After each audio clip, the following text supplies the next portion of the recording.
Hola a todos y bienvenidos a nuestro canal con Penny. Hola.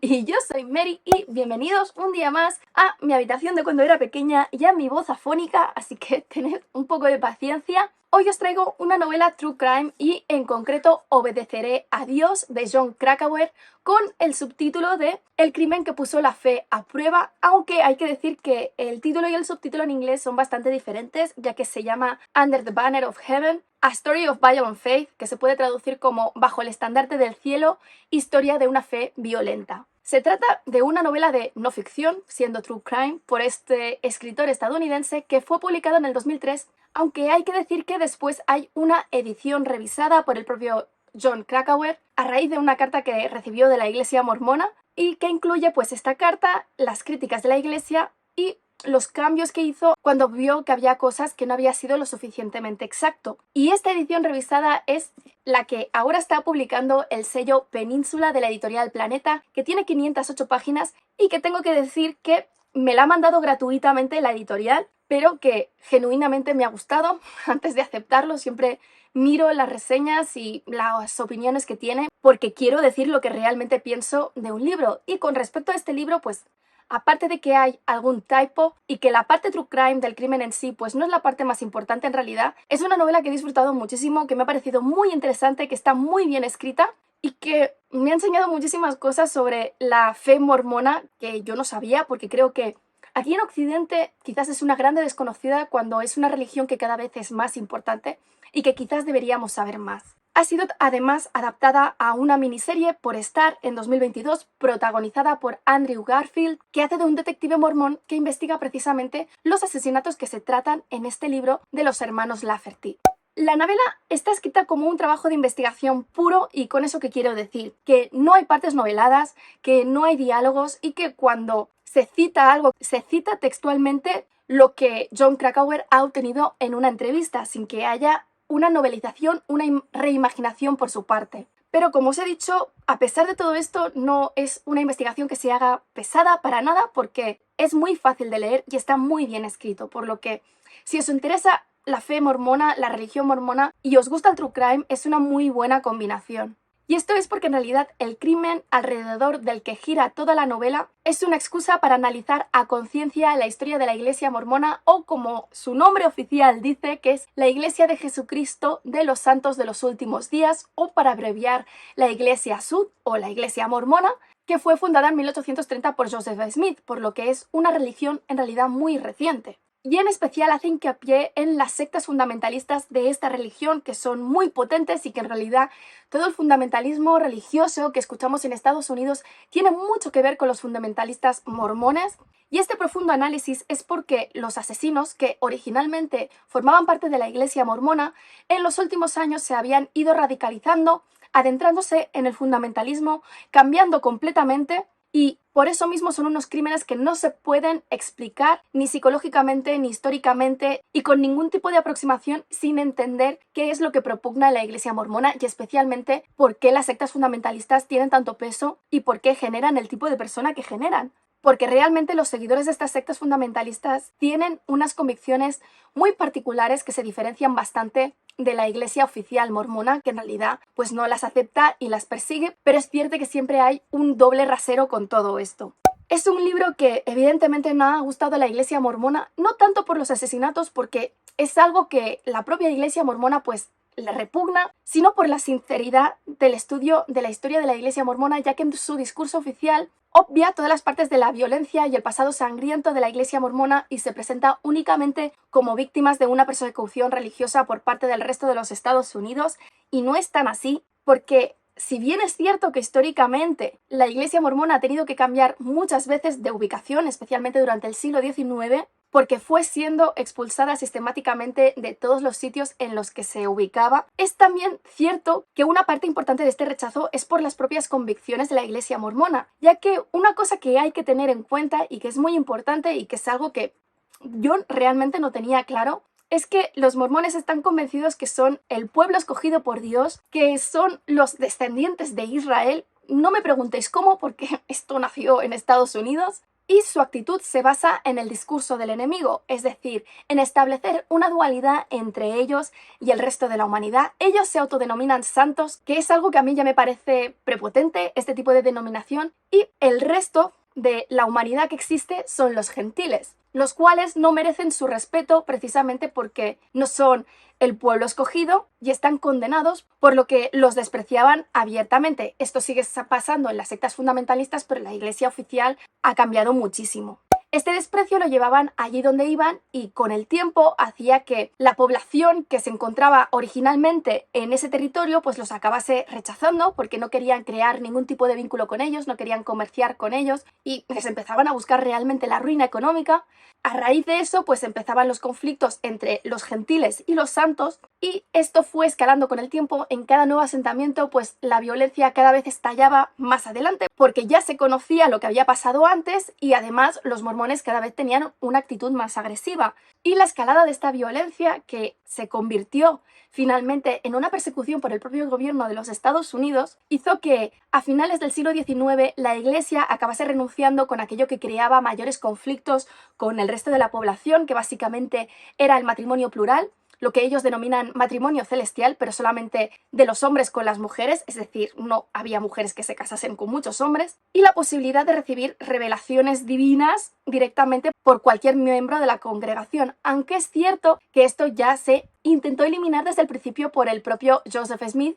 cuando se dio cuenta de que si todos podían hablar directamente con Dios, pues que su posición como autoridad corría peligro. ¿Por qué tenían que respetarlo a él si podían hablar directamente con Dios? Y estos cambios fueron los que provocaron las escisiones con la Iglesia mormona y provocaron el nacimiento de las sectas fundamentalistas, especialmente después de renunciar al matrimonio plural. Y todo esto hace que realmente este libro sea un estudio psicológico muy profundo con respecto a los asesinos, pero también con respecto a las personas que siguen estas sectas fundamentalistas, porque este es el objetivo principal del autor. Precisamente porque estos asesinos están convencidos de que no han cometido ningún crimen porque los han cometido por mandato divino, como ahora veremos. Y es que el prólogo precisamente empieza resumiendo los asesinatos que se produjeron en 1984, que son el crimen que se analiza en este libro, por parte de los hermanos Lafferty. Y es que la familia Lafferty en realidad era originalmente pues una familia mormona muy bien considerada y muy aceptada por el resto de la población. Y es que una noche de verano, Dan y Ron Lafferty, los hermanos mayores de Allen Lafferty, asesinaron a la mujer de este último, a Brenda, y a su hija de solamente 18 meses de una forma terrible que conmocionó a Estados Unidos. De estos asesinatos sorprende precisamente el hecho de que tanto Dan como Ron los cometen bajo el convencimiento que es por una orden divina, por una revelación que ha recibido Ron, por lo que creen que están cumpliendo con su voluntad y por ello no ponen en duda en ningún momento que tienen que hacer eso, ni se arrepienten luego de hacerlo. Y otra cosa que sorprende es que esta revelación divina de Ron no solamente es conocido por ambos hermanos, sino que es revelada en el grupo de fundamentalistas del que formaban parte hasta ese momento, conocida como la Escuela de los Profetas, liderada por Robert C. Crossfield, sin que ninguno de los miembros que conocía esta revelación tomase ningún tipo de acción para evitarlo, aunque es cierto que se negaron a cumplir con ella, e incluso uno de ellos hizo una declaración jurada diciendo que Ron había recibido esta revelación pero que no quería tener nada que ver. Y es una revelación que incluso se comunicó a Allen, al marido de la mujer y de la hija asesinada, quien tampoco tomó ningún tipo de acción para proteger a su familia. Por eso mismo, cuando la familia entrevista al propio Allen, que como marido y padre es el primer sospechoso, él enseguida sabe quiénes son realmente los asesinos y dirige a la policía para que detengan a Dan y Ron, que son detenidos relativamente rápido porque la verdad, cuando estás haciendo algo por mandato divino, pues tampoco te molestas demasiado en esconderte o en tomar medidas para evitar que te terminen pillando, que es algo habitual, por cierto, en este tipo de delitos. Y es que, además, curiosamente, y como suele suceder, las personas condenadas a morir por esta revelación son aquellas que Ron consideraba sus enemigos, curiosamente, coincidentalmente, porque él creía que eran las culpables de que su mujer se hubiese divorciado de él y se hubiese llevado a sus hijos. Y es que su mujer se divorció de él después del cambio profundo en su matrimonio a medida que Ron se fuese dejando arrastrar por este fundamentalismo,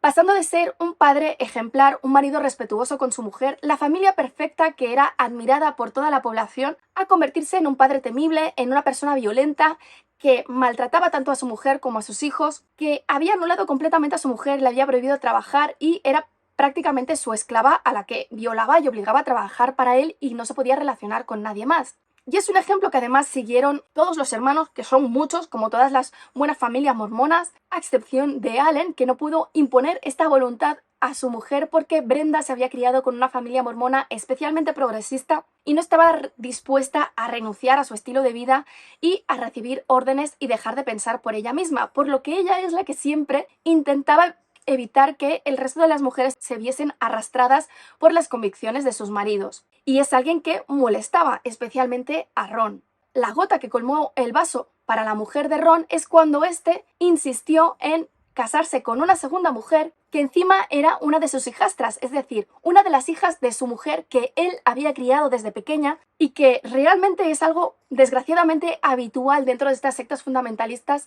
y no es para nada una excepción. Esto que os he dicho en realidad son dos puntos habituales dentro de estas sectas fundamentalistas, es decir, por un lado que quienes reciben estas visiones de Dios, estas curiosamente siempre responden a sus deseos personales, algo que ya se veía en las revelaciones del propio fundador, de Joseph Smith. Y por otro lado, estas mujeres plurales de las sectas fundamentalistas y originalmente, cuando se reveló el matrimonio plural dentro de la Iglesia Oficial Mormona, siempre son con niñas muy jóvenes que acaban de convertirse en mujeres, es decir, que acaban de tener el periodo por primera vez, niñas vírgenes de entre 12 y 15 años, que son obligadas a casarse con hombres siempre mayores a ellas y en muchas ocasiones de más de 70 años, porque claro, los hombres se siguen casando hasta que se mueren. Y si esto no fuese suficiente, esta diferencia de edad, que al final acaban siendo violaciones, y una de las cosas pues que más preocupa a la Iglesia Oficial Mormona ahora mismo es que no puedes creer, incluso cuando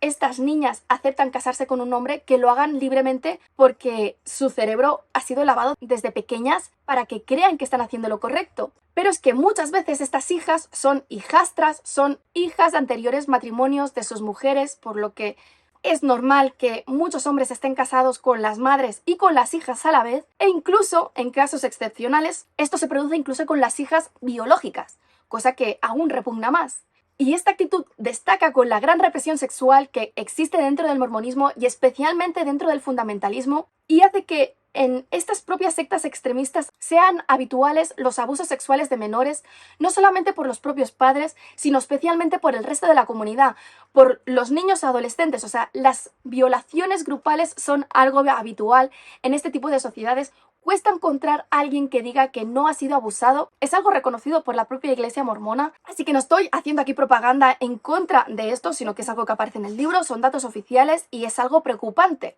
Estas sectas son además totalmente antigobierno, no reconocen la autoridad del gobierno de los Estados Unidos, por lo que muchos miembros se niegan a pagar impuestos, a identificarse, a llevar matrículas en los coches, pero a la vez son el grupo poblacional que recibe más ayudas del propio gobierno, principalmente porque a partir de la segunda mujer se declaran como madres solteras con un montón de niños que reciben un montón de ayudas, pero no reciben ayudas solamente por esto, sino por todo lo que os podáis imaginar. Y hay una diferencia de las ayudas que reciben esta gente que no pagan prácticamente impuestos de muchas veces en relación al resto de la población, cosa que realmente es muy injusto. Y los extremistas se sienten especialmente orgullosos y denominan a esto hacer sangrar a la bestia. Además, estando la mayoría de los mormones, tanto oficiales como fundamentalistas, en el estado de Utah, hay que decir que el estado de Utah también es con diferencia el estado en el que más fraude y más estafas piramidales se producen, siendo los propios mormones las principales víctimas de este tipo de actitud, porque muchos fundamentalistas pues no están a favor de trabajar o de entrar en el sistema, y precisamente la forma más fácil de ganar dinero es mediante este tipo de recursos. Y tengo que decir que las principales fuentes de Krakauer con respecto a los asesinatos y a las condiciones de vida de estas poblaciones fundamentalistas son, en primer lugar,